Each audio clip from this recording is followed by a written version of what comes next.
नमस्कार। कार्यक्रम issue of the डेमा स्वागत छ। म उद्धव कुमार कार्की। कार्यक्रम इस्यु अफ द डेमा हामी हरेक दिन विभिन्न विषयको उठान गर्छौं। समस्या र विषयलाई जस्ताको त्यस्तै प्रत्यक्ष रूपमा देखाउने गर्छौं।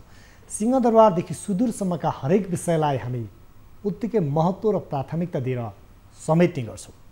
अनि कहिले विधिका कुरा, कहिले वैयक्तिकका कुरा, विषय र समस्यालाई प्रत्यक्ष रूपमा जस्ताको तस्तै मात्र राख्दैनौं।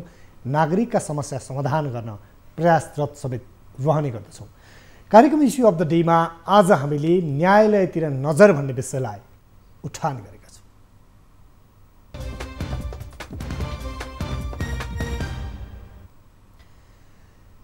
यति बेला सरकारले प्रतिनिधि सभाको विघटन गरेपछि मन्त्री परिषद विस्तारदेखि संवैधानिक आयोगहरूमा नियुक्तिसम्मको विषय यति बेला सर्वोच्च अदालतमा छ र रिट दायर भएको छ।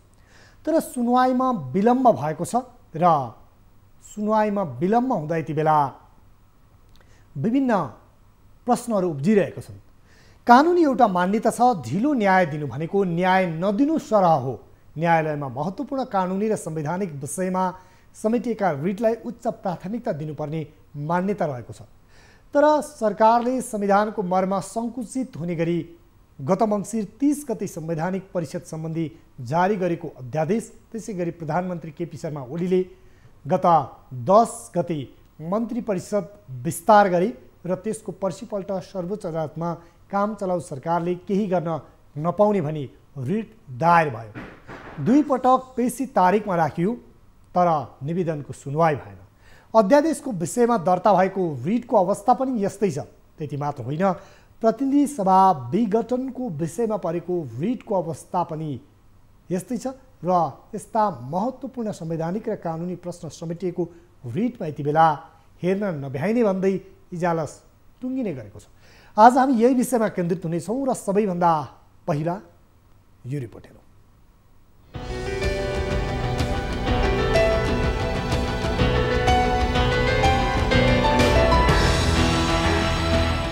कानुनी एउटा मान्यता छ, ढिलो न्याय दिनु भनेको न्याय नदिनु सरह हो। संविधान र कानुनी प्रश्न समेटिएका महत्त्वपूर्ण रिटमा यति बेला यस्तै ढिला सुस्ती देखिएको छ। सरकारले संविधानको मर्म सङ्कुचित हुने गरी गत मङ्सिर 30 गते संवैधानिक परिषद सम्बन्धी अध्यादेश जारी गर्यो। बहाल मध्य बहुमतको उपस्थितिमा नियुक्तिको सिफारिस गर्न मिल्ने गरी अध्यादेश ल्याइएपछि भोलिपल्ट पुस 1 गते सर्वोच्च अदालतमा निवेदन दर्ता भयो। 3 साता बितिसक्दा पनि त्यसमा सुनवाईको पालो आएको छैन। प्रधानमन्त्री केपी शर्मा ओलीले गत 10 गते मन्त्री परिषद विस्तार गरे। त्यसको पर्सिपल्ट सर्वोच्च अदालतमा काम चलाउ सरकारले केही पनि गर्न नपाउने भनी रिट दर्ता भयो। दुई पटक पेशी तारिखमा तोकिएर पनि निवेदनको सुनवाई भएन। अध्यादेशको विषयमा दर्ता भएको रिटको अवस्था पनि यस्तै छ।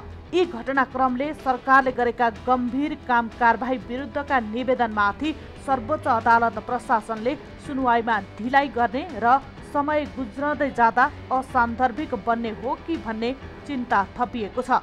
प्रधान न्यायाधीश चोलेन्द्र शमशेर जबराने संलग्न भएर गरिएका निर्णयमाथि प्रश्न जोडिएका निवेदनप्रति पनि त्यसरी नै सर्वोच्च उदासीन छ। एक त निवेदनहरू पालो नै नपर्ने गरी पछिल्लो क्रममा पर्ने गरेका छन्, अर्कोतर्फ पालो आउने अवस्थामा न्यायाधीशहरूले हेर्न नभ्याउने जनाएर इजलास टुङ्गिन्छ। करिब आधा दर्जन निवेदनमाथि यस्तै शैली छ। न्यायपालिका कहिल्यै पनि पर्ख र हेरको सिद्धान्तमा बस्नु हुँदैन, तर अहिले त्यही सिद्धान्तमा अड्किएको देखिन्छ। यसले न्यायपालिकाको स्वतन्त्रतामाथि प्रश्न चिन्ह शङ्काको सुविधा प्राप्त हुने अवस्था आएको छ। पुस 1 गते दर्ता भएको संवैधानिक परिषद सम्बन्धी रिट पर्सिपल्ट नै संवैधानिक इजलासमा पर्यो। 4 वटा निवेदनको सुनवाई गरेर इजलास उठ्यो, तर संवैधानिक परिषद सम्बन्धी निवेदन 12औं नम्बरमा थियो र पनि सुनवाई भएन। सर्वोच्च अदालतमा बुधबार र शुक्रबार संवैधानिक इजलास बस्छ, तर त्यसपछिको बुधबार संवैधानिक इजलास नै बसेन। त्यो बुधबार प्रधान न्यायाधीशको एकल इजलास प्रतिनिधि सभा विघटनको मुद्दामा व्यस्त भएर संवैधानिक इजलास नराखिएको अनुमान गर्ने हो भने त्यसपछिको शुक्रबार निवेदनको सुनवाई हुनुपर्ने भए पनि प्रतिनिधि सभा विघटनको मुद्दाका कारण पेशीमै चढेन। पुस 15 गते संवैधानिक इजलास नै बसेन। 17 गते इजलास बसे पनि पालो आएन। सरकारको काम कारबाहीमा प्रश्न उठेका यस्ता गम्भीर निवेदनहरूले प्राथमिकता पाउनुपर्ने नेपाल बार एसोसिएसनको भनाइ छ। प्रतिनिधि सभा विघटनको निवेदन पनि 1 र 2 दिन गर्दै दर्ताकै क्रममा ढिला गरिएको थियो। निवेदन दर्ता भएर प्रारम्भिक सुनवाईमै पालो आउन 4 र 5 दिन लागेको देखिन्छ। सुरुमा सर्वोच्च अदालतले केही निवेदनलाई नियमित रूपमा दर्ता गरियो भने केही निवेदन सोझै संवैधानिक इजलासमा दर्ता गरिए। दुईतिर परेका निवेदनलाई एकैसाथ राख्ने आदेश हुँदा समेत केही दिन यत्तिकै बित्यो। अब सबै निवेदनको सुनवाई आगामी बुधबारदेखि मात्रै हुने भनिएको छ। प्रतिनिधि सभा विघटन भएको 17 दिनसम्म पनि मुलुकको प्रमुख न्यायालय मूल विषयमा प्रवेश गर्न नसक्नुले कानुनी राज्यको आभास गराउने न्यायालयको दायित्व र जिम्मेवारीमा सङ्कुचन आएको भान हुन्छ। प्रधान न्यायाधीश पदेन सदस्य भएर निर्णय गरेको संवैधानिक परिषदको मात्र होइन, सरकारको हैसियतको प्रश्नबारे उठेको निवेदन पनि उसै गरी अलपत्र परिरहेको छ। पुस 14 गते दर्ता भएको त्यस्तै अर्को निवेदन 2 पटक इजलासमा पुगेर पनि पालो नआएकाले हेर्न नभ्याइने भयो। पुस 15 गते न्यायाधीशहरू ईश्वर प्रसाद खतिवडा र त्यसको भोलिपल्ट कुमार रेग्मीको इजलासमा परेको निवेदन हेर्न नभ्याइने कारण देखाउँदै सुनवाई गरिएन। यो निवेदनले प्रतिनिधि सभा विघटनपछि सरकारले गरेको काम कारबाहीकै औचित्यमाथि प्रश्न उठाएको छ। यस्तो गम्भीर विषयमा सर्वोच्च अदालतले हेर्न नभ्याइने जस्तो झिनो प्राविधिक कारण देखाएर सुनवाई ढिलाइ गरिरहेको हो। संसदीय सुनवाईलाई छन्न योजनाबद्ध रूपमा सरकारले संवैधानिक निकायहरूमा पदाधिकारीहरूको नाम सिफारिस गर्यो, जसमा प्रधान न्यायाधीश जबरा पनि सहभागी थिए। सरकारी पक्षको दाबी अनुसार संसदीय सुनवाईको अवधि 45 दिन गते उनीहरू नियुक्तिका लागि योग्य हुनेछन्। तर संविधानमै संसदीय सुनवाईको व्यवस्था अनिवार्य गरेकोमा नियमावलीबाट त्यसलाई सङ्कुचित बनाउन नहुने दाबी सहित सर्वोच्च अदालतमा निवेदन दर्ता भएको छ। यस अगाडि तत्कालीन राष्ट्रपति रामवरण यादवले 2069 सालमा बाधा अड्काउ फुकाउ आदेश गरेर तत्कालीन प्रधान न्यायाधीश खिलराज रेग्मीको नेतृत्वमा चुनावी मन्त्री परिषद गठन गर्ने निर्णय गरेपछि सर्वोच्च अदालतमा त्यस विषयमा रिट पर्दै गयो। तर सुनवाई सार्दै 1 वर्षपछि निवेदनको सान्दर्भिकता सकिएको भन्दै रिट नै खारेज गरिएको छ। अहिले पनि राजनैतिक र संवैधानिक सङ्कट चुलिएको बेला न्यायालयले यस्ता रिटमा थप गम्भीरता देखाउनु आवश्यक छ। यति बेला सर्वोच्च अदालतको संवैधानिक इजलासमा आधा दर्जनभन्दा बढी रिट दायर भएका छन् र त्यसमा गम्भीर प्रकृतिको कानुनी र संवैधानिक प्रश्न उठाइएको छ। तर यति बेला त्यसलाई सुनवाईमा तदारुकता देखाउनुको साटो सम्मानित सर्वोच्च अदालतले यति बेला झिनो प्राविधिक कारण देखाउँदै हेर्न नभ्याउने भन्दै पन्छाउने गरिएको अवस्था छ। र यति बेला रिटका प्रकृति के छन् र विशेष गरी न्यायालयले यस्ता कस्ता प्रकृतिका रिटलाई प्राथमिकता दिनुपर्छ, यति बेला यस्तै आम नागरिक र राष्ट्रिय सरकारको विषयमा धेरै विषय उठान गरेर रिट दायर गर्ने अधिवक्ता दिनेश त्रिपाठी हुनुहुन्छ हामीसँग, वरिष्ठ अधिवक्ता, र उहाँले यस पटक पनि महत्त्वपूर्ण संवैधानिक र कानुनी प्रश्न उठाएर रिट दायर गर्नुभएको छ। यस विषयमा उहाँसँग हामी यति बेला संवाद गर्ने क्रममा छौँ। यहाँलाई स्वागत छ इस्यु अफ द डेमा। धन्यवाद। यति बेला महत्त्वपूर्ण संवैधानिक र कानुनी प्रश्न समेटिएका झन्डै आधा दर्जन रिट सर्वोच्च अदालतमा छन् र संवैधानिक इजलासमा पटक पटक हेर्न नभ्याइने भन्दै पछि सारिएको अवस्था छ। सबैभन्दा पहिला यति बेला संवैधानिक इजलासमा प्रस्तुत भएका रिट के छन्, कस्ता प्रकृतिका छन्, जानकारी गराउनुहोस् न। यहाँ स्वयंले पनि यस्ता विषयमा बहस गर्दै रिट यति बेला दायर गर्नुभएको छ। अब अहिले वास्तवमा संवैधानिक इजलासमा विचाराधीन अहिलेको सन्दर्भमा दुईटा महत्त्वपूर्ण रिटहरू छन्। एउटा जुन असंवैधानिक ढङ्गले जुन प्रधानमन्त्रीले जुन अध्यादेश जारी गर्नुभयो, अध्यादेश मार्फत उहाँले संविधानै संशोधन गर्न खोज्नुभयो। संविधानमा भएका जुन व्यवस्थालाई अध्यादेश मार्फत शून्य र निष्क्रिय गराउन खोज्नुभयो, त्यसलाई चुनौती दिएर यो रिट, यो चाहिँ अध्यादेश अल्ट्रा भाइरस छ, यो संविधानसँग बाजिएको छ, संविधानको बरखिलाफमा छ भनेर एउटा रिट, म समेतको रिट त्यहाँ परेको छ। र यो करिब त्यो जुन बेला यो अध्यादेश जारी भयो त्यसको दोस्रो दिन नै यो रिट दर्ता भएको थियो र अहिलेसम्म त्यसको चाहिँ सुनवाई अगाडि बढ्न सकेको छैन, त्यसको प्रारम्भिक सुनवाई पनि हुन सकेको छैन र पेशीमा चढ्छ।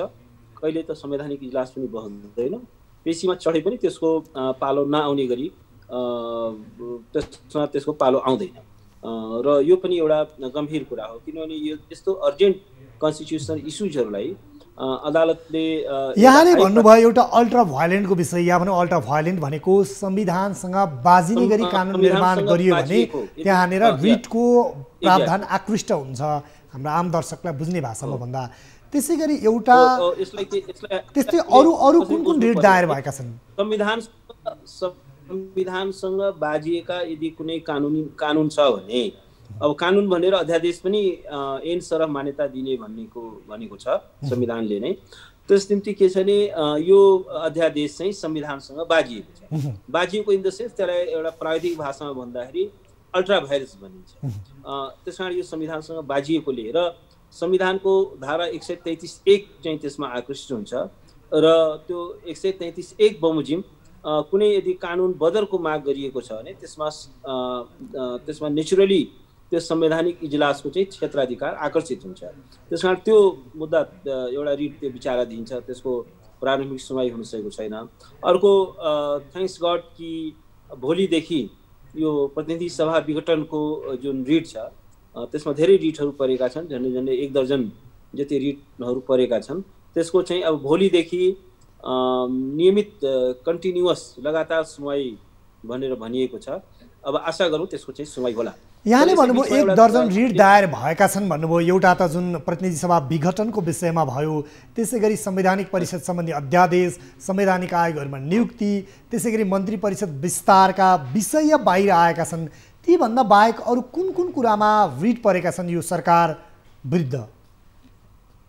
होइन, अहिले यो तत्कालीन परिस्थितिमा अब पर्न त धेरै रिटहरू छन् होइन, त्यहाँ विचाराधीन छन्। तर अहिले तत्कालको अवस्थामा जस्तो यो खास गरेर अध्यादेश पछिको प्रसङ्गपछि के हो भने नेपालको राजनीतिमा एउटा र्याडिकल डिपार्चर हो, एउटा चाहिँ नयाँ एउटा प्रस्थान यो अध्यादेशको जुन जारी भयो त्यसले नेपालको राजनीतिमा पनि नेपालको संवैधानिक राजनीतिमा एउटा चाहिँ र्याडिकल डिपार्चर हो। किनभने त्यसपछि यो प्रतिनिधि सभा पनि विघटन भयो र त्यसपछि नेपालको राजनीति अहिले करिब अर्को कोर्समा गइसकेको अवस्था छ। त्यसकारण अब यो दौरानमा त्योभन्दा अगाडि त अब अरू नियमित रूपमा सरकारले गरेका धेरै असंवैधानिक कार्यहरूलाई त्यसमा चुनौती दिन्छ र चुनौती दिँदाखेरि कानुन बाजिएका कुरा हुन्छ, कहिलेकाहीँ गम्भीर संवैधानिक व्याख्याको प्रश्न हुन्छ, त्यो चाहिँ अटोमेटिकली संवैधानिक इजलासमा जान्छ। त्यस कारण त्यो त छँदैछ। अब यो बिचमा संवैधानिक इजलासमा प्रत्यक्ष रूपमा नजाने तर यो एउटा एकदमै गम्भीर संवैधानिक महत्त्वको एउटा रिट मैले समेत त्यसमा दर्ता गराएँ। त्यसमा 2टा रिट परेको छ। यो मन्त्री परिषदको जुन विस्तार, यो मन्त्री परिषदको जुन हेरफेर विस्तार भयो त्यो वास्तवमा अहिलेको सरकार चाहिँ काम चलाउ सरकार हो। संविधानको धारा 77(3) बमोजिम, किनभने संविधानको धारा 77ले के परिकल्पना गरेको छ भने कि यस्तो यस्तो अवस्था भयो भने प्रधानमन्त्रीको पद रिक्त हुन्छ। त्यो पद रिक्त हुने अवस्थामा एउटा के कुराको पनि परिकल्पना गरियो भने 77(1) ग बमोजिम गले के व्यवस्था गर्यो भने यदि प्रधानमन्त्री प्रतिनिधि सभाको सदस्य नरहेमा प्रधानमन्त्रीको पद रिक्त हुन्छ, प्रधानमन्त्री चाहिँ हुन पाउँदैन। त्यस निम्ति के छ भने अब अहिले प्रतिनिधि सभा विघटन भइसकेपछि प्रधानमन्त्रीले आफू पनि विघटित हुनुभयो, उहाँ पनि प्रतिनिधि सभाको सदस्य रहनु भएन। अब 77(3) ले एउटा मात्रै परिकल्पना के गर्यो भने अर्को व्यवस्था नहुन्जेलसम्मको लागि सोही मन्त्री परिषदले कार्य सञ्चालन गर्नेछ भनेपछि सोही मन्त्री परिषद भनेपछि कायम रहेको मन्त्री परिषद हो। त्यो मन्त्री परिषदमा हेरफेर गर्न पाइँदैन, त्यो मन्त्री परिषदमा नयाँ सदस्यहरू थप्न पाइँदैन, त्यो मन्त्री परिषदलाई चाहिँ के छ भने त्यसको नयाँ कार्य विभाजन गर्न पाइँदैन। त्यसकारण यो सोही मन्त्री परिषदले चाहिँ त्यो एउटा इन्ट्रिम पिरियडमा अर्को बन्दोबस्त नभए हुन्जेलका लागि त्यही मन्त्री परिषदले काम चलाउने भनेर संवैधानिक भनेपछि अहिले प्रधानमन्त्री केपी शर्मा ओलीले विस्तार गर्नु भएको मन्त्री परिषद पनि असंवैधानिक हो, यो कानुनी व्यवस्था विपरीत छ। यो हो त्यो चाहिँ प्राइमा फेसी रूपमा भन्दाखेरि नाङ्गो आँखाले हेर्दाखेरि पनि प्रधानमन्त्रीले जुन मन्त्री परिषदको विस्तार गर्नुभयो त्यो चाहिँ outrightly on the face of record यो चाहिँ असंवैधानिक हो, किनभने संविधानले त्यो परिकल्पना गरेको छैन। र वास्तवमा प्रधानमन्त्री महोदयले अलिकति यो एउटा सामान्य संवैधानिक शिष्टाचार पनि पालना गर्नु भएन, किनभने कुनै पनि एउटा पार्लियामेन्ट्री डेमोक्रेसीमा र नेपालको पनि त्यो परम्परा रहेको छ कि विघटनको सिफारिस गर्ने प्रधानमन्त्रीले आफ्नो पदबाट पनि राजीनामा दिन्छ र राष्ट्राध्यक्षबाट एउटा नोटिफिकेसन जारी हुन्छ, विज्ञप्ति जारी हुन्छ कि अब यो अहिलेको प्रधानमन्त्री, अहिलेको मन्त्री परिषद अर्को व्यवस्था नहुन्जेलका लागि यसले चाहिँ एउटा कार्य सम्पादन गर्नेछ, दैनिक प्रशासन सञ्चालन गर्नेछ। त्यस निम्ति अहिलेको सरकार भनेको प्रधानमन्त्रीले त्यो एउटा त्यो नदेखाए पनि, त्यो संवैधानिक शिष्टाचार नदेखाए पनि कानुनले तपाईँले छोड्दैन, संविधानले तपाईँले छोड्दैन। उहाँको हैसियत चाहिँ के छ भने कार्यवाहक काम चलाउ बनाइसक्यो, केयरटेकर गभर्मेन्ट उहाँ भइसक्नुभयो। केयरटेकर गभर्मेन्ट भनेको चाहिँ के छ भने दैनिक प्रशासन सञ्चालन गर्नको लागि हुन्छ। यसले कुनै लङ टर्म पोलिसी डिसिजन लिन सक्दैन, यसले कुनै भाइटल एपोइन्टमेन्टहरू गर्न सक्दैन, यसले अरू कुनै दीर्घकालीन असर पर्ने कुनै पनि निर्णय गर्न सक्दैन र मुलुकलाई नयाँ आर्थिक भार पार्ने निर्णयहरू पनि गर्न सक्दैन। अलिकति हामी यो सर्वोच्च अदालतमा दायर भएको रिटतर्फै केन्द्रित हुँदा दिनेश सर, अहिले जुन दायर भएका रिटहरूको प्रकृति के हो र यसलाई न्यायालयले कसरी प्राथमिकता दिनुपर्छ, कानुनी सिद्धान्त र मान्यता के छ, त्यो विषयमा थोरै केन्द्रित हुनु। अब यसमा एउटा कुरा के हुन्छ भने यो यस्तामा सर्वोच्च अदालतको सबैभन्दा ठुलो ब्युटी, त्यसको सौन्दर्य, त्यसको सबैभन्दा ठुलो वर्थ के हो भने यस्तै संवैधानिक प्रकृतिका राष्ट्रिय महत्त्वका विषयहरू जसले मुलुकको चाहिँ संविधानले एउटा दिशा प्रदान गर्छ, मुलुकको एउटा चाहिँ भागी निर्धारण गर्छ।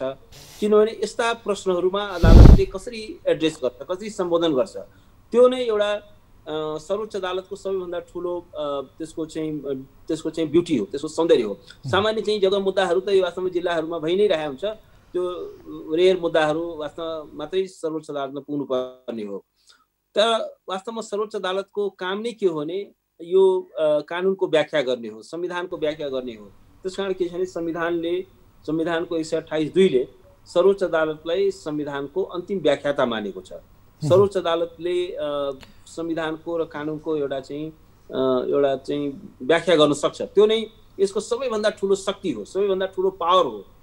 अब यसकारण के छ भने यस्ता मुद्दामा चाहिँ के छ भने कहीँ अर्जेन्ट, जसो भन्नुहोस् न मन्त्री परिषदको विस्तार विरुद्धको जुन मेरो रिट थियो, यो हप्तौँ दिनदेखि चाहिँ के छ भने सुनवाई नै हुन सकेको थिएन, त्यो एकपछि अर्को बेन्चमा सर्दै गयो। तर थ्याङ्क्स गड हिजो चाहिँ यसमा चाहिँ अन्तरिम आदेशको समेत माग गरेकोले अब पुस 28 गते चाहिँ दोहोरो एउटा छलफलको लागि झिकाइएको छ, कारण देखाउ आदेश चाहिँ जारी भएको छ हिजो बल्ल। जबकि चौथो चोटिको लगातार चाहिँ के छ भने प्रयासपछि त्योभन्दा अगाडि 3वटा बेन्चमा त्यसको सुनवाई हुन सकेन। वास्तवमा के छ भने जस्तो हामी अरू धेरै टाढा जानु पर्दैन, छिमेकी देश भारतमै पनि कहिलेकाहीँ अर्जेन्ट कन्स्टिट्युसनल इस्यु आउँदाखेरि राति 12 बजे पनि बेन्च बसेर चाहिँ के छ भने इमिडिएट राति 12 बजे 1 बजे बेन्च चाहिँ कन्स्टिट्युट भएर त्यसको तत्काल सुनवाई हुन्छ र भोलि बिहानसम्म चाहिँ के छ भने एउटा निर्णय आइसक्छ। कहिलेकाहीँ चाहिँ के छ भने प्रादेशिक विधानसभाहरूको विघटन सम्बन्धी मुद्दाहरूलाई त्यहाँको सुप्रिम कोर्टहरूले मिडनाइटमा पनि के छ भने सुनवाई गरेको छ। अब हामी कहाँ चाहिँ के हो भने अब त्यो महिनौसम्म त्यसलाई चाहिँ के छ भने त्यसको औचित्य नै समाप्त हुने गरी त्यसलाई चाहिँ लट्काइराख्ने, सर्वोच्च अदालत आफै त्यस्ता विषयहरूसँग पन्छिन खोज्ने, एउटा चाहिँ अदालत चाहिँ यस्तो इस्युमा त एसर्टिभ हुनु पर्यो। वास्तवमा के छ भने अहिले त संसारको लोकतान्त्रिक मुलुकका जुन एपेक्स कोर्टहरू हुन्छन् तिनीहरू त वास्तवमा सोमतो कुनै गम्भीर संवैधानिक एउटा मिसस्टेप भएको छ, संविधानको ठुलो चाहिँ के छ भने अव्याख्या भएको छ भने त्यस्तो स्थितिमा त्यहाँको एउटा सोमतो आफैले पनि चाहिँ के छ भने सर्वोच्च अदालत एउटा अग्रसर भएर कुनै पिटिसन नआए पनि सुनवाई त्यसलाई चाहिँ रिट जारी गरेको छ, त्यसमा आदेशहरू जारी गरेको छ। अब यस्तो बेलामा चाहिँ के छ भने यो एउटा चाहिँ के छ भने पिटिसनरलाई पनि एउटा हेरासमेन्ट हुने गरी महिनौसम्म एकदमै ढिलो सुनवाई गर्ने, त्यसमा टेक्निकलिटिजहरू खोज्ने, हाम्रो कहीँ के छ भने सर्वोच्च अदालत त्यो चाहिँ के छ भने प्रोएक्टिभ देखिएन। अलिकति यहाँले भने जस्तै प्रतिनिधि सभाको विघटन, त्यसै गरी मन्त्री परिषद विस्तार, संवैधानिक परिषद सम्बन्धी अध्यादेश, संवैधानिक निकायमा नियुक्ति, यी विषयमा रिट परिरहँदा न्यायालयले विशेष गरी यी विषयमा हामीले हेर्ने बेन्च भनेको जुन संवैधानिक इजलास छ, संवैधानिक इजलास प्रधान न्यायाधीशको नेतृत्वमा 5 सदस्यीय न्यायाधीश रहने भन्ने चाहिँ परिकल्पना गरिएको छ। त्यो बेन्चले या भनौँ संवैधानिक इजलासले हेर्न किन ढिला गरिरहेको छ? खास के कारण हो? के देखिन्छ? के मान्नुहुन्छ? अब एउटा त के हो भने प्रधान न्यायाधीश नै न्यायपालिकाको एउटा चाहिँ नेतृत्वकर्ता हो। प्रधान न्यायाधीशले यसमा प्रोएक्टिभ हुनु जरुरी छ, क्रिएटिभ हुनु जरुरी छ। र वास्तवमा के हो भने प्रधान न्यायाधीशले यस्ता मुद्दाहरूको सन्दर्भमा चाहिँ नयाँ नजिरहरू पनि स्थापित गर्नु जरुरी छ। यसको सुनवाईका सन्दर्भमा मेरो टेक्निकलिटीहरू होइन, त्यो नियमावलीमा मात्रै बाँधिनु जरुरी छैन। कार्यविधिको धेरै कार्यविधि ओरिएन्टेड पनि हुनु जरुरी छैन। हाम्रो न्यायिक प्रक्रिया धेरै यो प्रोसिडर ओरिएन्टेड हो। वास्तवमा के छ, एपेक्स कोर्ट भनेको त आफै सिद्धान्त प्रतिपादन गर्ने अदालत हो, आफै चाहिँ व्याख्या गर्ने अदालत हो, आफै चाहिँ के छ भने नयाँ चाहिँ इन्जिनियरिङ त्यसले गर्न सक्छ, नयाँ चाहिँ के छ भने गाइडलाइन त्यसले सृजना गर्न सक्छ। त्यस कारण के छ भने अब सुनवाईको दौरानमा जस्तो भन्नुहोस् न, इन्डियन सुप्रिम कोर्टले राति 12 बजे योभन्दा अगाडि थिएन, तर लाग्यो कि it's a matter of urgent national interest, किनभने भोलि यो सम्म सुनवाई भएन, भोलिसम्म आदेश भएन भने यसले चाहिँ एउटा अनर्थ ल्याउन सक्छ। जस्तो भन्नुहोस् न, अहिले यहाँको जुन अध्यादेश जारी भयो संवैधानिक परिषद सम्बन्धी, त्यसको बारेमा इमिडिएट सुनवाई भएको भए अहिले चाहिँ के छ भने अब गैर संवैधानिक ढङ्गले त्यहाँ नियुक्ति समेत गरियो। अब त्यसलाई कसरी अन्डु गर्ने? अहिले पार्लियामेन्ट पनि छैन र उहाँहरूको कोसिस के छ भने ल अब 45 दिन चाहिँ बितेपछि त अटोमेटिक हामी चाहिँ भ्यालिड हुन्छौँ भन्ने अब व्याख्या गरेर उहाँहरू बस्नु भएको छ। तर वास्तवमा के हो भने जब प्रतिनिधि सभा नै छैन भने त्यस्तो खालको नियुक्तिले कुनै चाहिँ संवैधानिक मान्यता पाउँदैन। किनभने प्रतिनिधि सभा जीवित रहेको बेलामा, सुनवाई समिति जीवित रहेको बेलामा त्यो 45 दिनको प्रावधान लागू हुन्छ। अहिले पार्लियामेन्ट नै छैन भनेपछि त त्यो वास्तवमा त्यो नियुक्ति हुनै सक्दैन। र वास्तवमा एउटा गम्भीर राष्ट्रमाथि गम्भीर धोखाधडी भएको छ, गम्भीर बदली। यहाँले भने जस्तै संवैधानिक निकायको नियुक्तिको विषयमा यी प्रसङ्ग पनि जोडिएका छन्। विघटन गर्ने र त्यो नियुक्तिहरूलाई चाहिँ सदर गराउने, यो चाहिँ एउटा राष्ट्रमाथि एक्सेप्टेबल छैन। यो यस्तो कुरा चाहिँ स्वीकार्योग्य हुन सक्दैन। र यो भनेको फ्रड इन द कन्स्टिट्युसन हो, संविधानमाथि गरिएको। अब यहाँले यो संवैधानिक इजलासमा जुन बेन्च गठनको विषयमा पनि गम्भीर प्रश्न उठाउनु भएको थियो। बेन्च गठन, प्रतिनिधि सभाको विघटन सम्बन्धी रिटमा जसरी बेन्च गठन भयो त्यो पनि न्यायसङ्गत या भनौँ कानुनी विधि प्रक्रिया र कानुनी एउटा मान्यता हुन्छ, त्यो अन्डु भएन भनेर प्रश्न उठाउनु भएको थियो। त्यो के विषय हो? एकपटक हाम्रा आम दर्शकलाई न्यायालयको मानहानि नहुने गरी भन्न मिल्छ? होइन, एकदमै भन्न मिल्छ। किनभने यो न्यायको प्रश्न हो र न्यायको प्रश्न चाहिँ के छ भने एउटा फेयरलेस ढङ्गले चाहिँ उठ्नुपर्छ। यो बेन्च चाहिँ गठन गर्ने प्रधान न्यायाधीशको अधिकारको कुरा भए पनि त्यो अधिकारको पनि स्वेच्छाचारी प्रयोग हुन सक्दैन। प्रधान न्यायाधीश पनि केही नियमले, केही परम्पराले, केही पद्धतिले चाहिँ बाँधिएको हुनुपर्दछ। त्यसकारण के छ भने इजलास गठन गर्दाखेरि त्यसमा चाहिँ के छ भने एउटा ट्रान्सपरेन्ट क्राइटेरिया हुनुपर्छ।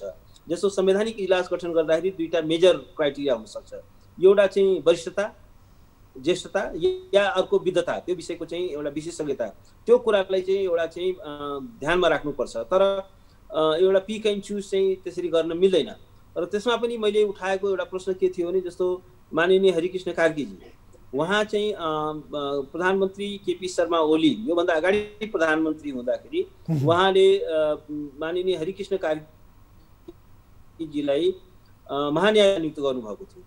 अब अहिले यो विघटनको सिफारिस चाहिँ त्यही केपी सिफारिस हो र अब चाहिँ के छ भने त्यो आफूले नियुक्तको व्यक्तिको विरुद्धमा उहाँले मुद्दा सुनवाई गर्दाखेरि त्यो निष्पक्ष हुन्छ भन्ने कुरा चाहिँ त्यो लाग्दैन। मैले तपाईँको यो माथि मलाई शङ्का छैन, तर यो एउटा न्यायको गम्भीर प्रश्न हो। यसलाई चाहिँ के छ भने कन्फ्लिक्ट अफ इन्ट्रेस्टको इस्यु हो। न्याय यो चाहिँ स्वार्थबाजीको कुरा हो र न्यायको हकमा चाहिँ विश्वव्यापी रूपमा नै यसलाई मानिन्छ। न्यायाधीशहरूको आचरणको बारेमा बेङ्गलोर प्रिन्सिपल छ र यसले पनि के भन्छ भने न्यायिक निष्पक्षता र न्यायिक स्वच्छताको कुरा गर्दछ। न्यायाधीशहरूले कहिले पनि स्वार्थबाजीको मुद्दाहरू चाहिँ हेर्नु हुँदैन। त्यसै कारण जस्तो हामी कहाँ पनि त्यो परम्परा छ। जस्तो अब धेरै भनेपछि अहिले तत्कालीन प्रधानमन्त्री केपी शर्मा ओली अथवा पहिलो कार्यकालमा प्रधानमन्त्री केपी शर्मा ओली हुँदा उहाँले नै महाधिवक्ताको रूपमा या भनौँ सरकारी अङ्गको कानुनी सल्लाहकारको रूपमा नियुक्ति गरेको श्रीमान हरिकृष्ण कार्की यति बेला सर्वोच्च अदालतका न्यायाधीश छन् र यो इजलासमा उहाँ नै बसेर प्रधानमन्त्री विरुद्ध हालिएको रिटको सुनवाई गर्नु कानुनसँग छैन भनेर यहाँहरूले प्रश्न उठाउनु भयो। हजुर, त्यसको के सुनवाई भयो, त्यसको प्रतिक्रिया के आयो बेन्चबाट? यो यसमा चाहिँ मैले यसमा प्रश्न उठाएर मैले भने कि यो म चाहिँ गम्भीर ध्यान आकर्षण गर्न चाहन्छु। यो एउटा महत्त्वपूर्ण कानुनी प्रश्न हो। न्याय गरेर मात्र हुँदैन, न्याय गरेको जस्तो देखिनु पर्छ र न्यायिक प्रक्रियामा चाहिँ आम नागरिकको विश्वास पनि हुनुपर्छ। कन्फिडेन्स, पब्लिक कन्फिडेन्स नै न्यायको चाहिँ के छ भने मुटु र आत्मा हो। यदि त्यो न्यायिक प्रक्रियामा चाहिँ आम नागरिकलाई विश्वास छैन भने त्यो न्याय चाहिँ सम्पादन हुन सक्दैन। त्यस कारण एउटा म्यासेज चाहिँ रङ म्यासेज जान्छ कि अब यहाँले त अलिकति यो धेरै मुद्दाहरू, यो प्रकृतिका रिटहरूमा रिट दायर गर्ने, त्यो सुनवाई गर्ने, नागरिकको हक अधिकार र कानुनी एउटा रक्षकको रूपमा यहाँले काम गर्दै आउनु भएको छ। यो लगातार सरकार विरुद्ध परेका मुद्दा, रिटहरू सर्वोच्च अदालतबाट सर्दै जाने हेर्न ढिलाइ गर्दै जाने, यो विलम्ब हुँदै जाँदा पछि चाहिँ असान्दर्भिक हुने खतरा यहाँहरूको कुरा सुन्दा यो बढेको देखियो। सम्मानित न्यायालयले यो किन गरिरहेको छ? जनशक्ति नभ्याएर प्राविधिक कारण हो अथवा हाम्रो न्यायालयको काम गर्ने शैली या भनौँ त्यो मनसायमा केही शङ्काको सुविधा पाउने अवस्था हो? होइन, एउटा कुरा के छ भने जसरी हामी कहाँ चाहिँ एकदमै कमजोर क्षमता भएका व्यक्तिहरू धेरै ठुलो सङ्ख्यामा पनि न्यायाधीश नियुक्त भएका छन्। किनभने हाम्रो न्यायाधीश नियुक्त गर्ने जुन प्रणाली छ त्यो वास्तवमा दूषित छ। त्यसमा चाहिँ त्यो प्रक्रियामाथि चाहिँ राजनीति हावी भएको छ र हरेक व्यक्ति न्यायाधीश हुनका लागि नेताको घर दैलो चाहनु पर्ने एउटा बाध्यता छ र त्यो घर दैलो कार्यक्रममा उत्तीर्ण हुने व्यक्ति मात्रै न्यायाधीश हुन सक्ने एउटा दुर्भाग्यजनक प्रणालीलाई चाहिँ हामीले संस्थागत तुल्याएका छौँ। अब यो गम्भीर रूपमा चाहिँ के छ भने खतरनाक प्रवृत्ति हो र एकदमै राजनीतिक रूपमा निष्पक्ष नभएका कहीँ राजनीतिक दलका कार्यकर्ताहरू, ठाडै कार्यकर्ताहरू भएका र अत्यन्त न्यून क्षमता भएका व्यक्तिहरू, विवादास्पद चरित भएका व्यक्तिहरू धेरै ठुलो सङ्ख्यामा चाहिँ न्यायाधीश बन्न सफल भएका छन्। उनीहरूको त्यो इन्टिग्रिटी पनि छैन, त्यो क्षमता पनि छैन र त्यस कारण के हो भने अब त्यस्ता व्यक्तिहरूले चाहिँ त्यो मुद्दा चाहिँ बुझ्दा पनि बुझ्दैनन्, त्यो चाहिँ फास्ट पनि हुँदैन र उहाँहरूले चाहिँ के छ भने न्याय त्यो एउटा एकदमै यहाँले भने जस्तै हाम्रा न्यायाधीशहरूको क्षमता, कार्यदक्षताको प्रश्न हो कि यति बेला कार्यपालिकाको छाया न्यायालयतिर पर्यो भन्ने हो यहाँको निचोड? होइन, दुइटै छ। एउटा कुरा के हुन्छ भने म तपाईँलाई भनौँ, यदि न्यायाधीश असक्षम छ भने त्यो कार्यपालिकाको दास हुन्छ। किनभने जसको क्षमता हुँदैन त्यसले चाहिँ एउटा त्यो एसर्टिभ हुन सक्दैन, त्यसले आफूलाई चाहिँ के छ भने प्रस्तुत गर्न सक्दैन र ऊ चाहिँ जहिले पनि अर्काको फेभर खोजिरहन्छ।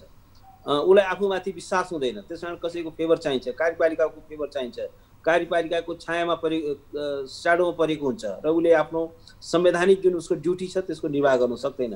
त्यस कारण के हो भने इन्डिपेन्डेन्स, त्यो व्यक्ति मात्रै इन्डिपेन्डेन्ट हुन सक्छ जोसँग क्षमता हुन्छ। क्षमता नभएको व्यक्ति चाहिँ के छ भने इन्डिपेन्डेन्ट हुन सक्दैन। त्यस कारण एउटा त के हो भने त्यो राजनीतिबाट ठाडै प्रभावित हुने के पनि छ भने तपाईँले यत्रो पावर दिएको छ कन्स्टिट्युसनले, तपाईँले आफ्नो पावरले एसर्ट गर्नु पर्यो नि, त्यसलाई इन्टरप्रेट गर्नु पर्यो। त्यो कार्यपालिकाको मुख ताकेर भएन र तपाईँले आफ्नो न्यायिक अधिकारको प्रयोगै गर्न नसक्ने। अब यो भनेको त गम्भीर रूपमा दुर्भाग्यजनक छ र जसले गर्दाखेरि हाम्रो न्याय प्रणाली चाहिँ गम्भीर रूपमा चाहिँ प्रभावित भएको छ र न्याय सम्पादन चाहिँ हुन सकिरहेको छैन र सर्वोच्च अदालतले जुन रूपमा कार्यपालिकालाई नखेल लगाउन सक्नु पर्थ्यो, संविधानको एउटा चाहिँ सीमारेखाभित्र बस्नलाई बाध्य गर्न सक्नु पर्थ्यो, सरकारले गरेका असंवैधानिक क्रियाकलापलाई बदल गर्न सक्नु पर्थ्यो, त्यो चाहिँ गर्न नसकेको त्यो चाहिँ एउटा कटु यथार्थ र वास्तविकता हो। हस्, यहाँलाई यो समय र संवादको लागि अनि यो महत्त्वपूर्ण जानकारीको लागि धेरै धेरै धन्यवाद। धन्यवाद, मलाई आफ्नो विचार राख्ने मौका दिनुभयो, धेरै धेरै धन्यवाद। उहाँ हुनुहुन्थ्यो वरिष्ठ अधिवक्ता दिनेश त्रिपाठी र उहाँले यति बेला न्यायालयप्रति शङ्काको सुविधा प्राप्त भएको अवस्था या भनौँ कार्यपालिकाको छाया न्यायालयमा पर्नु हुँदैन र न्यायपालिकाले गलत गरे भने कानुनी दायरामा ल्याउनको लागि न्यायपालिकाले कार्यपालिकालाई नथी लगाउन सक्नुपर्छ, या भनौँ संविधान मुलुकको मूल कानुन हो र संविधानको अधीनस्थ रहेर सबै नीति नियम कानुन र हरेक राज्यका क्रियाकलाप हुन्छन्। त्यसैले हामीले संवैधानिक सर्वोच्चता या भनौँ कानुनी सर्वोच्चताको परिकल्पना गरेका छौँ। तर यति बेला सर्वोच्च अदालतमा कार्यपालिका या भनौँ सरकारले गरेका विभिन्न क्रियाकलापहरू कानुन विपरीतका या भनौँ संविधान विपरीतका कामहरू भए भन्दै रिट दायर भएका छन्। ती रिटहरूमा सुनवाईमा विलम्ब आउँदा यति बेला गम्भीर प्रकृतिको कानुनी प्रश्न र संवैधानिक प्रश्न उब्जिएको छ र यी प्रश्न उब्जिरहँदा यति बेला न्याय क्षेत्रबाट न्यायकर्मीहरूले पनि विभिन्न खालका धारणाहरू बाहिर सार्वजनिक गरिरहेका छन् र निरन्तर रूपमा यति बेला प्रतिनिधि सभा विघटनदेखि संवैधानिक निकायमा नियुक्तिदेखि मन्त्री परिषद विस्तारसम्मका विषयमा रिट परिरहँदा त्यसलाई एकपछि अर्को गर्दै सम्मानित सर्वोच्च अदालतमा बेन्च उठ्ने गरेको छ र यसरी उठ्दै जाँदा कुनै पनि बेला यो विषय नै असान्दर्भिक हुने खतरा बढिरहेको छ।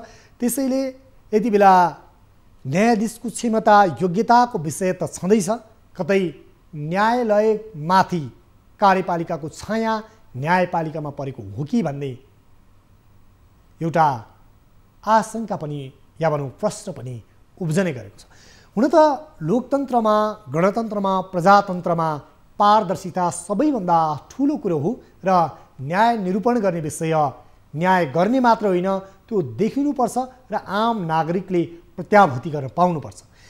यति बेला प्रतिनिधि सभा विघटन संवैधानिक हो या होइन, संवैधानिक कि असंवैधानिक भन्ने प्रश्न ठुलो रूपमा उठेको छ र यो प्रश्नको निदान गर्ने जिम्मा यति बेला न्यायपालिका अर्थात् सुप्रिम कोर्ट मुलुकको सर्वोच्च अदालतले पाएको छ र कुनै पनि कानुन छैन या समय छैन भनेर अदालत पन्छिन पाउँदैन, न्यायालय पन्छिन पाउँदैन र न्यायालयमा परेका हरेक विवादको निरूपण न्यायालयबाट हुनुपर्छ। तर यति बेला मुलुककै गम्भीर राजनीतिक र संवैधानिक सङ्कट पैदा भइरहँदा संविधानको रक्षा र न्यायको सुरक्षा गर्ने यति बेला त्यो दायित्व र जिम्मेवारी पाएको न्यायालय यस्ता मुद्दाको सुनवाई गर्न विलम्ब गर्ने गरेको गुनासो स्वयं वरिष्ठ अधिवक्ताहरूले गरिरहेका छन्। हामी कार्यक्रम इस्यु अफ द डेमा छौँ र आज हामी सरकार विरुद्ध परेका महत्त्वपूर्ण रिटहरूको सुनवाईमा विलम्ब भइरहँदा नजर न्यायालयतिर भन्ने विषयमा केन्द्रित छौँ। अहिलेलाई भने ब्रेक।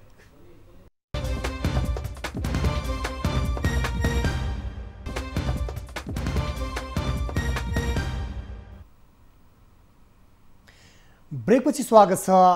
आज हामी नजर न्यायालयतिर भन्ने विषयमा केन्द्रित छौँ र यति बेला सरकार विरुद्ध झन्डै 1 दर्जन रिट दायर भएको छ सर्वोच्च अदालतमा। तर यी रिटमाथिको सुनवाईमा यति बेला विलम्ब भइरहेको छ र विशेष गरी यस्ता रिट जसलाई प्राथमिकता दिनुपर्थ्यो ती रिटमाथिको सुनवाईमा किन ढिलाइ भइरहेको छ र हाम्रो न्यायालयप्रतिको गरिमा, विश्वास र स्वतन्त्र न्यायपालिकाको अवधारणा जुन छ, शक्ति पृथकीकरण, नियन्त्रण र सन्तुलनको सिद्धान्त, त्यसलाई यति बेला आत्मसात गर्न नसकेको हो कि भन्ने भान आम नागरिकले गरिरहेका छन्। र हुन त नेपालमा न्यायपालिका र कार्यपालिकाका प्रमुख एकै व्यक्ति भएको दृष्टान्त पनि हामीले भोगिसकेका छौँ।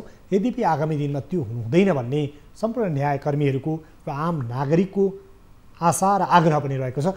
यति बेला भने हामीसँग वरिष्ठ अधिवक्ता बोर्णबहादुर कार्की हुनुहुन्छ यस विषयमा कुराकानी गर्नको लागि। बोर्ण सर, यहाँलाई स्वागत छ इस्यु अफ द डेमा।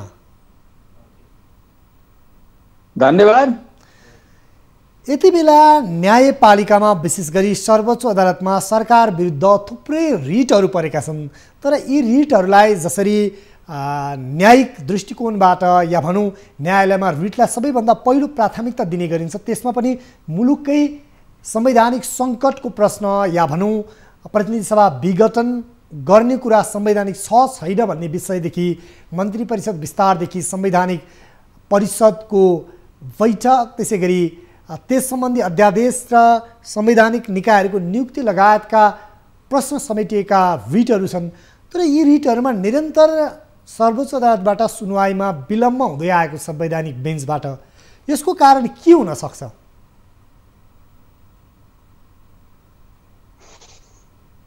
अब हेर्नुहोस्, अहिले सर्वोच्च अदालतमा अहिले राष्ट्रिय महत्त्व खास गरेर राजनीतिक विवादसँग जोडिएका धेरै मुद्दा छ। ती मुद्दाहरू पनि सामान्य मुद्दा जस्ता छैनन्, जुन मुद्दाहरूमा चारभन्दा गराएर यो अहिलेको अन्य अवस्थालाई एउटा के भनेदेखि सर्वोच्च अदालतले आफ्नो न्यायिक अधिकार प्रयोग गरेर बाटो देखाउनु पर्ने कर्तव्य अहिले सर्वोच्च अगाडि आएको पनि छ। हजुर, अब अहिले भन्नुहोस् के भने चर्चित मुद्दाको प्रधानमन्त्री ओलीले प्रतिनिधि सभा जुन गठन गरेको जुन मुद्दा छ त्यो मुद्दा के भने धेरै चर्चित मुद्दा त त्यो चर्चित मुद्दामा सर्वोच्च अदालतले गर्ने निर्णयले नेपालको राजनीतिले कुन बाटो लिने हो भन्ने कुरा पनि तय हुने अवस्था छ।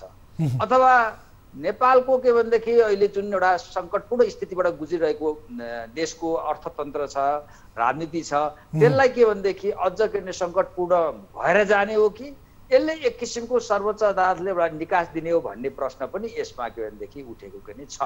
भएको हुनाले यस्तो किसिमको जुन के भने राष्ट्रिय महत्त्वको जुन मुद्दा हो त्यो मुद्दामा चाहिँ सर्वोच्च अदालतले निर्णय गर्दाखेरि बडो होसियारपूर्वक, सावधानीपूर्वक र एउटा न्यायाधीश भएर राष्ट्रप्रति लिएको शपथ, जनताप्रति लिएको शपथ लगायतलाई बहुत के अरे गम्भीरतापूर्वक विचार गरेर निर्णय गर्नुपर्ने अवस्था आउँछ। तर यसमा के अहिले प्रश्न एउटा उठिरहेको छ भने कि अहिले तपाईँ देखिहाल्नु भएको छ राजनीतिक वृत्तमा मात्रै होइन आम जनताको बिचमा पनि कतै यो राष्ट्रिय महत्त्वको जुन के मुद्दा छ, जुन केन्द्रदेखि अहिले बाहिर उठेको जो प्रश्न छ के प्रधानमन्त्री ओलीले संविधानमा हुँदै नभएको के अधिकार प्रयोग गरेर जालसाजीपूर्ण तरिकाले संविधानको के भनेदेखि प्रयोग गरेर भइरहेको जनताको के भनेदेखि प्रतिनिधिमूलक संस्था प्रतिनिधि सभा विघटन गरेको भन्ने के प्रश्न के भनेदेखि उठेको छ। र यस्तो मुद्दाको के भने सुनाइ गर्दाखेरि सर्वोच्च अदालतले पहिलो त एउटा आम जनतालाई के आश्वासन दिन सक्नुपर्छ भने कि यो मुद्दा जुन हामी के भनेदेखि सुनाइ गर्दैछौँ अथवा त्यो मुद्दामा हामी जुन निर्णय दिन्छौँ त्यो चाहिँ अब निष्पक्ष स्वतन्त्र कहीँबाट प्रभावित नभइकन दिन्छौँ भन्ने किसिमको एउटा सन्देश दिन के जरुरी छ। यसै सन्दर्भमा अरू कुरा जोड्न पनि के आवश्यकता छ भने यो सर्वोच्च अदालतमा यो मुद्दा के भनेदेखि परिरहेकोमा प्रधानमन्त्रीको कदम संवैधानिक हो कि होइन भन्ने विवाद अदालतमा विचाराधीन रहेको अवस्थामा अहिले प्रधानमन्त्रीहरूले दिनौँ जस्तो के भन्दै आउनु भएको छ भने यो प्रतिनिधि सभा विघटन गर्ने मेरो अधिकार हो, सर्वोच्च अदालतबाट केही पनि हुँदैन भनेर उहाँले अहिले के भनेदेखि हुङ्कार गरिरहेको स्थिति छ। यसले गर्दाखेरि के भने प्रधानमन्त्री ओली नै के चाहिँ एउटा देखिन्छ भने अदालतको विचाराधीन रहेको विषयलाई मैले भने अनुसार नै त्यहाँ निर्णय हुन्छ भनेर उहाँले कार्यकर्तालाई आश्वस्त गराइराखेको एउटा के भनेदेखि आपत्तिजनक र के भनेदेखि अशोभनीय अभिव्यक्तिहरू के दिइराख्नु भएको छ। त्यस्तै गरेर अहिले के पनि पुरा आज पनि मैले देखेँ कान्तिपुर दैनिकमा मैले के देखेँ यो के भनेदेखि संसद विघटन गर्नुभन्दा अगाडि न्यायपालिकाका न्यायाधीशहरूको पनि संलग्नता भएको भन्ने आज समाचार सामग्री आएको छ। यो अति गम्भीर के भने कुरा हो। यो भने त अहिले प्रधानमन्त्री ओलीले अहिले के भने संसद के भने विघटनको मुद्दा मैले भने अनुसार हुन्छ अथवा केही पनि हुँदैन भनेर कार्यकर्तालाई जुन किसिमको प्रधानमन्त्री ओलीले जुन भनिरहेको स्थिति छ, हुङ्कार दिइरहेको स्थिति छ, त्यसले त के देखाउँछ भनेदेखि कतै के भने सम्मानित सर्वोच्च अदालत पनि निष्पक्ष स्वतन्त्र नहुन सक्ने हो कि भन्ने के प्रश्न उठेको छ। अब तपाईँले यस सन्दर्भ अर्को म के कुरा जोड्छु भने राज्यका खास गरेर यो के लोकतान्त्रिक व्यवस्थाभित्रमा राज्यका जुन 3 अङ्गहरू हुन्छन्, 3 अङ्गहरू मध्ये सर्वोच्च अदालत भनेको यस्तो महत्त्वपूर्ण अङ्ग हो जसले के हो त भने संविधान के भने सर्वोच्च अदालत भनेको संविधानको संरक्षक पनि हो, संविधानको के भनेदेखि व्याख्याता पनि हो र संविधानको कहिले के हुन्छ प्रायसो कार्यपालिकाले प्रधानमन्त्रीबाट अथवा सरकारबाट उल्लङ्घन हुन्छ, त्यस्तै गरेर व्यवस्थापिका हुन्छ, त्यस्तै गरेर राज्यका अन्य निकायहरूबाट के उल्लङ्घन हुन्छ। त्यति बेला सर्वोच्च अदालतको एउटा के भनेदेखि कर्तव्य के हुन्छ भनेदेखि कि ती जुन के निकायहरूले जुन के भनेदेखि प्रधानमन्त्री लगायतका के राज्यका अन्य निकायहरूले गरेको संविधान विपरीतका कार्यहरूलाई बद्दर गरिदिने, उनीहरूलाई के भनेदेखि संविधानको के फ्रेमवर्कभित्र संविधान भन्दा बाहिर जान नदिने भूमिका के सर्वोच्च अदालतले निभाउनु पर्छ। यदि सर्वोच्च अदालतले संविधानको संरक्षण गर्न सकेन, सर्वोच्च अदालतले के भनेदेखि कानुन संविधानको सही व्याख्या गर्न सकेन, कार्यपालिका लगायतका राज्यका निकायहरूलाई संविधानको के भनेदेखि हजुर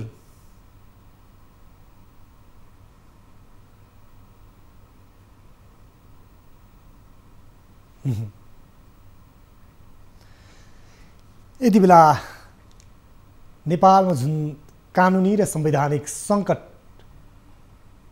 पैदा भएको छ, जुन सङ्कटको विषयमा महत्त्वपूर्ण राष्ट्रिय महत्त्वका मुद्दाहरू यति बेला सर्वोच्च अदालतमा छन् र यति बेला सर्वोच्च अदालतलाई प्रभावित पार्ने गरी विभिन्न प्रश्नहरू पनि उठाउने गरेको विषय पनि बाहिर आइरहेका छन्।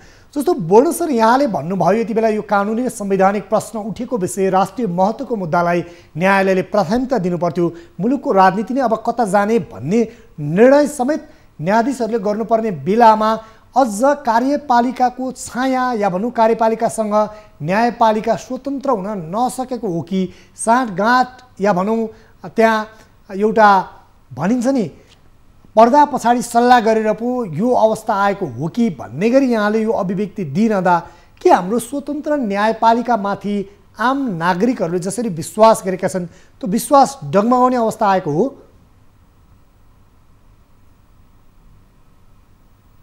अब अहिले नै हामीले के भने जुन सर्वोच्च अदालतले के भनेदेखि कार्यपालिकाको छायामै पर्ला, सर्वोच्च अदालतले संविधानको गलत व्याख्या गरेर प्रधानमन्त्रीले जालसाजीपूर्ण तरिकाले संसद विघटन गर्ने अथवा संविधानमै नभएको अधिकार प्रयोग गरेकोमा सर्वोच्च अदालतले त्यसलाई के भने सदर गरिदेला भन्ने अहिले नै अनुमान चाहिँ नगरौँ। तर एउटा के आम जनता र राजनीतिक वृत्तमा चाहिँ के कुरा एउटा उठेको छ भने कतै सर्वोच्च अदालत के भने निष्पक्ष स्वतन्त्र नभएर कार्यपालिकाको छाया त पर्ने होइन भन्ने किसिमको शङ्का पनि कहाँबाट उत्पन्न भएको छ भने कि प्रधानमन्त्री ओली जस्तो एउटा जिम्मेवार प्रधानमन्त्रीको पदमा बसेको व्यक्ति नै यो संसद सम्बन्धी मुद्दा केही पनि हुँदैन भनेर आफैले नै के भनेदेखि फैसला गर्दै सर्वोच्च अदालतले निर्णय गर्नुभन्दा अगाडि आफैले फैसला गर्ने किसिमको के भने उहाँले अभिव्यक्ति दिइराख्नु भएको हुनाले यसमा चाहिँ यो प्रश्न के भने उठेको।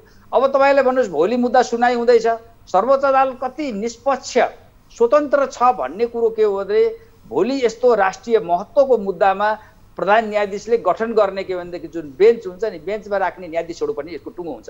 अहिलेसम्म यो संसद विघटन सम्बन्धी अहिले यो संसद विघटनको विषयमा जुन प्रधान न्यायाधीशले इजलास गठन गर्नुभएको छ यो विषयमा पनि त्यहाँ बहस गर्न जाने अधिवक्ताहरूले प्रश्न उठाएका छन् र जुन संवैधानिक इजलासमा 5 जना न्यायाधीश बस्ने व्यवस्था थियो यति बेला चाहिँ विरोधपूर्ण इजलास बसेर यो मुद्दाको निरूपण गर्नुपर्छ भनिएको छ। भोलि मात्र यसको सुनवाई पनि हुँदैछ, भलै हामी न्यायपालिकामा भएको विचाराधीन मुद्दाको विषयमा न्यायिक मान्यता अनुसार बाहिर बहस गर्न पाइँदैन, यद्यपि सोच आलोचना र आम नागरिकले सूचना पाउने हकको त्यो प्रत्याभूति गराउने जिम्मेवारी पनि तपाईँ हामीमा छ। यो विषयमा पनि अलिकति जानकारी गराउनुहोस् न, यति बेला यो विरोधपूर्ण इजलासको विषय किन उठिरहेको छ? अब हेर्नुहोस् पहिलो कुरो त पहिलो कुरो त के भने जुन संवैधानिक विषयका मुद्दाहरू संवैधानिक इजलासले के भने हेर्छ, हेर्दाखेरि त्यसमा चाहिँ एउटा व्यवस्था के गरिएको छ भने एउटा रोस्टर बनाएको हुन्छ, संवैधानिक इजलासमा राख्ने न्यायाधीशहरू तोकिएको हुन्छ, ती तोकिएका न्यायाधीशहरू मध्येबाट के भनेदेखि हेरिन्छ। अब अहिलेसम्म चाहिँ अहिले एउटा अभ्यास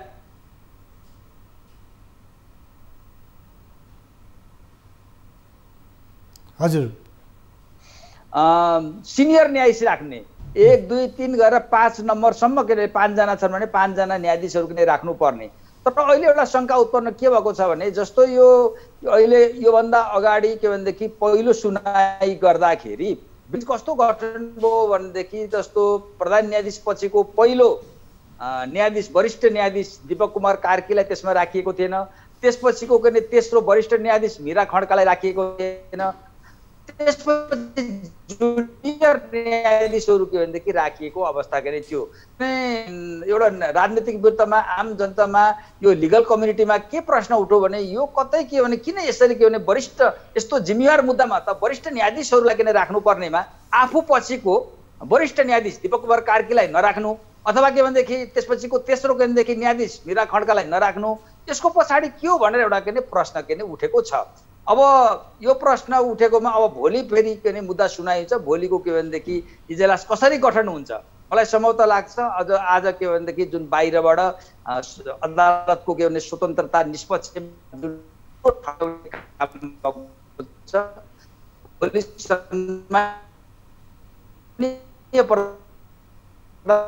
हजुर यति बेला यो विषयमा एमिकस क्युरी पनि मगाइएको छ। 5 जना सर्वोच्चबाट 3 जना र सर्वोच्च बारबाट 2 जना र नेपाल बार एसोसिएसनबाट 3 जना गरेर 5 जना एमिकस क्युरी पनि जाँदै हुनुहुन्छ। तपाईको धारणा चाहिँ के छ? एमिकस क्युरीहरूलाई सुझाव दिनु पर्यो भने यो विषयमा कसरी बहस पैरवी गर्दा यति बेला मुलुक र कानुन या भनौँ संविधानको रक्षा हुन सक्छ?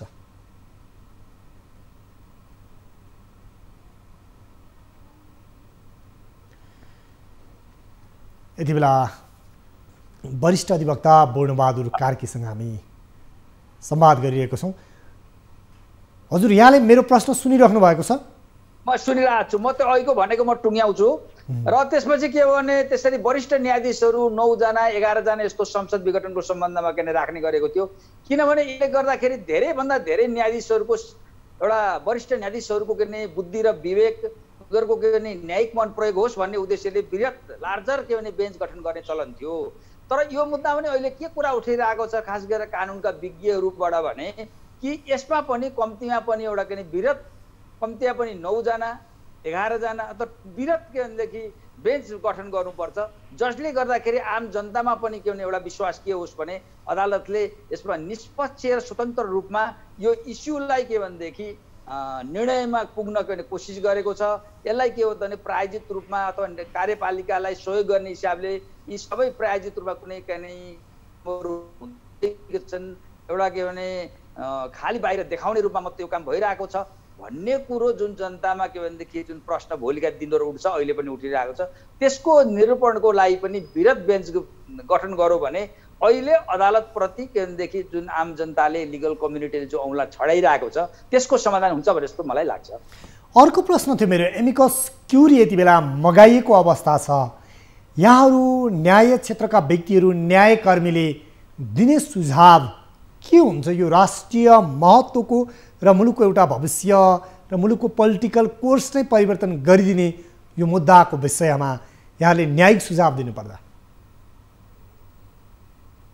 अब हेर्नुहोस् अहिले तपाईँलाई जस्तो सर्वोच्च अदालतले पनि के भने एमएस क्युरी मागेछ। एमएस क्युरी भनेको चाहिँ के जस्तो के भने एउटा मुद्दामा के हुन्छ भने पक्ष विपक्षीका वकिलहरू हुन्छन्, एउटा रिट निवेदक हुन्छन्, त्यसका के भने प्रत्यार्थीका वकिलहरू हुन्छन्। अदालतले एमएस क्युरी मागेको चाहिँ अदालतको साथी, फ्रेन्ड अफ द कोर्ट भन्छ यसलाई, अदालतको साथी जसले त के अदालतलाई के भने अदालतको गरिमा अधिकारको इज्जत प्रतिष्ठा मान प्रतिष्ठा जनविश्वासलाई बचाउने गरेर अदालतलाई सहयोग गरोस् भनेर के भन्छ यस्तो एमएस क्युरी माग्ने चलन के भने छ। नेपालमा पनि यसको धेरै अभ्यास भएको छ। अहिले जम्मा के भनेदेखि एमएस क्युरी मागेकोमा नेपाल बारले 3 जना अनि त्यसपछि सर्वोच्च बारले अहिले 2 जना के भनेदेखि पठाएको गर्ने स्थिति छ। अब प्रश्न उहाँहरूले के आफ्नो विचार राख्नुहुन्छ भन्ने जहाँसम्म गर्ने कुराहरू छ। अब त्यहाँ रहेका जुन 4 जना मानिसहरू छन् ती करिब के भने अलिक स्वतन्त्र हो कि अलिक आफ्नो विवेक बुद्धि अनुसार नै अदालतलाई सल्लाह दिन्छन् कि भन्ने किसिमको अहिले कानुनी क्षेत्रमा त्यसको त्यसरी मूल्याङ्कन गरिन्छ। एकजना कानुन व्यवसायी हकमा चाहिँ उहाँ चाहिँ कुनै के भने प्रधानमन्त्री ओलीकै निकट रहेको र कतिले त के भने यो संसद विघटन गर्ने कुरामा त्यो सल्लाह पनि बसेको हो कि भन्ने पनि प्रश्न उठाउँछ। त्यो त थाहा छैन, त्यसरी भन्नु हुँदैन।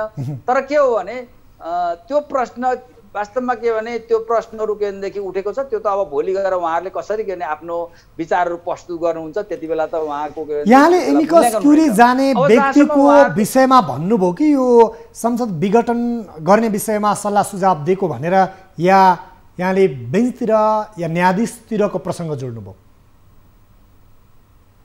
होइन, यहाँ त यस्तो छ तपाईँलाई के भने आज कान्तिपुर दैनिकमा आएको समाचार सामग्री अनुसार चाहिँ यो संसद विघटन गर्ने सल्लाह दिने, त्यो सल्लाह अनुसार के भनेदेखि संसद विघटनको के भने त्यो पत्र बनाउने अनि त्यसपछि राष्ट्रपतिबाट जारी हुने के भनेदेखि पत्र समेत सूचना समेत के भनेदेखि न्यायाधीश समेत कानुन व्यवसायी र न्यायाधीश समेत बसेको एउटा बैठकले गरेको थियो भन्ने कुरा आएको छ। यदि त्यो के भने त्यो न्यायाधीश भनेको जिल्ला न्यायाधीश हो कि उच्च अदालतको न्यायाधीश हो कि सर्वोच्च अदालतको न्यायाधीश हो कि अब न्यायाधीश नै त्यसरी बस्नु भनेको त्योभन्दा के भनेदेखि अनुचित र त्योभन्दा के भनेदेखि धेरै के भनेदेखि गम्भीर कुरा त अरू केही पनि हुन सक्दैन। र त्यो स्थिति भएको हुनाले त्यो कुरा पनि के भने अहिले जुन मिडियालेबाट जुन आएको छ त्यसको कुनै सूचना स्रोत त कुनै के एउटा केही भएरै के दिएको होला भएको हुनाले के भने यो एमएस क्युरीको सम्बन्धमा पनि के भने एकजना एमएस क्युरीको हकमा चाहिँ त्यस्तो प्रश्न के भनेदेखि उठेको छ। वास्तविकता के हो यो के भने भोलि पर्दाफास होलै जाला। अब यहाँले यो एमिकस क्युरीको विषयमा पनि प्रश्न उठेको छ भन्नुभयो। सर्वोच्च अदालतले यी महत्त्वपूर्ण रिटहरू एकपछि अर्को गर्दै हेर्न नभ्याइने भन्दै विलम्ब गरिरहेको अवस्था छ। त्यसैमाथि न्यायपालिकाले या भनौँ संवैधानिक इजलासले जुन गठन गरेको बेन्चको विषयमा पनि प्रश्न उठ्यो। यसरी हेर्दा हाम्रो न्यायपालिका प्रभावित हुने अवस्था र स्वतन्त्र न्यायपालिकाको मर्ममाथि यति बेला प्रहार भएको अवस्था आउन थालेको भन्ने टिप्पणीहरू पनि हुन थालेका छन् न्यायकर्मीहरूबाट।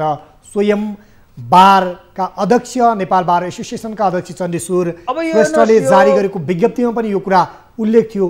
के अवस्था हाम्रो त्यस्तै हो? न्यायपालिकाले यो स्वतन्त्र न्यायालयको चाहिँ जुन मर्म थियो, त्यो एउटा जुन गरिमा थियो, त्यसलाई बचाउन नसकेको अवस्था आएको हो। अब हेर्नुहोस्, पहिलो कुरो त के भने अहिले नै न्यायपालिकाले आफ्नो के भने स्वतन्त्रता निष्पक्षतालाई गुमाइसकेको भनेर निष्कर्ष निकालिहाल्नु त के हुँदैन। तर के भने न्यायपालिकाका केही समय यताका के भने यही काण्ड जब के भने यो के अरे संसद विघटन काण्ड घटिसकेपछि न्यायपालिकाका के भने को तर्फबाट भएका के भनेदेखि अलिकति के भने विवादास्पद आचरण व्यवहारबाट भने के भनेदेखि आमजन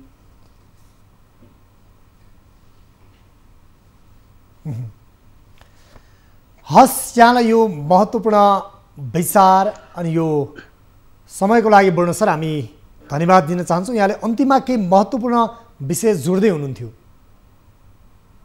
होइन, त्यो भएको हुनाले के हो त भने यो अहिले प्रश्न उठेको छ। त्यसकारण के हो भने सर्वोच्च अदालतका माननीय न्यायाधीशहरू जो के भनेदेखि भोलिको संवैधानिक के भनेदेखि इजलासको सुनाइमा बस्नुहुनेछ, उहाँहरूले के भने एउटा निहित स्वार्थ भन्दा के भनेदेखि माथि उठेर कल्पना गरिन्छ के भने अदालत भनेको न्यायपालिका भनेको एउटा मन्दिर जस्तो, न्यायाधीश भनेको त्यसका के भने भगवान जस्तो भनेर भनिन्छ। अथवा के भने त्यो भएको हुनाले के भनेदेखि एउटा संविधानप्रति लिएको शपथ, राष्ट्रप्रति लिएको शपथ, जनताप्रति लिएको शपथ गरेर के भने यो जुन अहिले प्रश्न जनताबाट उठिरहेको छ त्यसको पनि निराकरण हुने गरेर न्यायपालिका निष्पक्ष छ। र यहाँलाई यो समय र यो संवादको लागि धेरै धेरै धन्यवाद। उहाँ हुनुहुन्थ्यो वरिष्ठ अधिवक्ता पूर्णबहादुर कार्की। र यति बेला न्यायालयमाथि विभिन्न प्रश्नहरू पनि उठिरहेका छन्, नजर न्यायालयतर्फ गएको छ। कार्यक्रम इस्यु अफ द डेमा आज हामीले नजर न्यायालयतिर भन्ने विषयमा केन्द्रित रह्यौँ र सर्वोच्च अदालतमा सरकार विरुद्ध 1 दर्जन मुद्दाहरू यति बेला दायर भएका छन्। राष्ट्रिय महत्त्वको यति बेला जुन प्रतिनिधि सभा विघटनदेखि मन्त्री परिषद विस्तारदेखि संवैधानिक परिषदको बैठक सम्बन्धी अध्यादेशदेखि संवैधानिक परिषदमा या भनौँ संवैधानिक निकायमा नियुक्तिसम्मका विषयमा रिट परेका छन्। तर त्यसलाई यति बेला सुनवाईमा ढिलाइ हुँदै आइरहेको अधिवक्ताहरूले बताइरहेका छन् र गम्भीर कानुनी प्रश्न पनि उठिरहेको छ र कतै कार्यपालिकाको छाया न्यायपालिकामा परेको त होइन भन्ने अनुभूति पनि दिलाइरहेका छन्। यति बेला न्यायपालिकाको विश्वास र गरिमामाथि हामीले विश्वास गर्छौँ र त्यो डगमगाउनु हुँदैन र न्यायपालिकाले स्वच्छ निष्पक्ष भएर न्याय दिनुपर्छ र यति बेला यो संवैधानिक र कानुनी प्रश्नको पनि संविधान र न्यायसङ्गत तरिकाले यसको न्याय निरूपण हुनुपर्छ। कार्यक्रम इस्यु अफ द डे आजलाई यति नै। कार्यक्रमबाट म उद्धव कुमार कार्की लगायत सम्पूर्ण युनिट बिदा हुन्छौँ। नमस्कार।